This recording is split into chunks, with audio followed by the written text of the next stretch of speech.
Joining us live now to go further in depth on this is Nicholas Cruz, co-founder of the Revolutionary Blackout Network.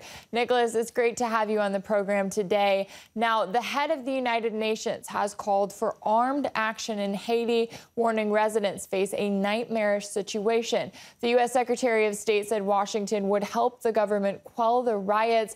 Now, do you think that a potential military intervention is the right course of action here?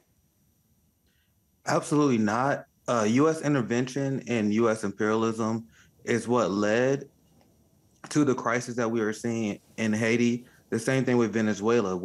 The crisis in Haiti is a crisis, and that is what is leading to these uprisings on top of the economic conditions. So if the UN and all these Western powers send troops into Haiti, what we are going to see is a massive bloodbath.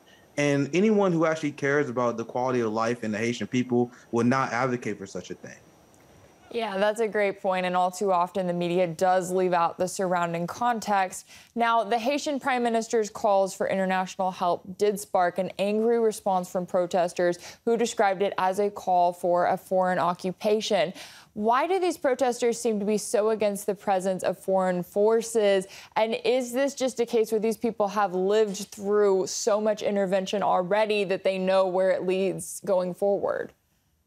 Yeah, the age where the United States have a massive propaganda hold on the world is over.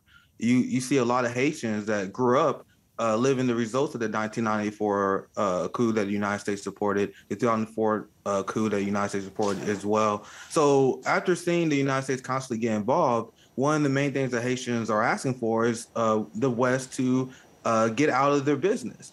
Now, this has been a retaliation of the West because Haiti was the first ever and only successful slave result, and they were the slave revolt, and they pushed back against the Western colonial powers and freed themselves, and they had to pay an insane amount of reparations to France as a result. The West is just nonstop and obsessed with meddling in the business of Haitians in order to benefit American companies, and that is why a lot of Haitians are pushing back, and they are discontent with its government because its Haitian government is nothing more than a U.S. puppet regime.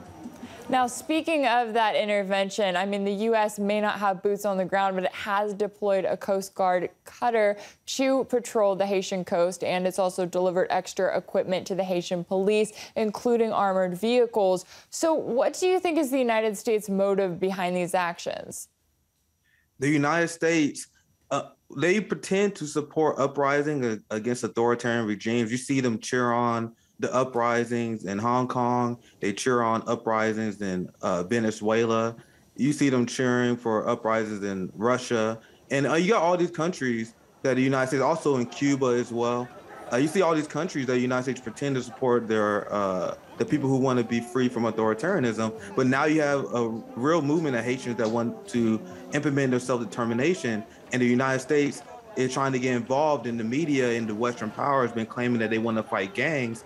But what the media purposely leaves out is that the United States-backed regime, with the help of the United States, have armed gangs in Haiti that went after anti-government demonstrators. So while the world stage is pretending that they are worried about gang violence in Haiti, they sponsor some of the biggest gangsters and sponsor some of the biggest massacres in Haitian histories. So the same thing with Africa, with the No More movement going on there, with the movement going on in Venezuela, Brazil, and many other these global South countries to reject U.S. intervention.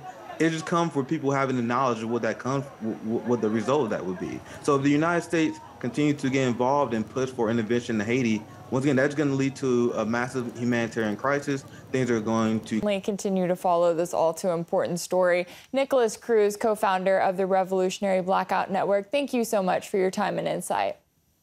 Thank you.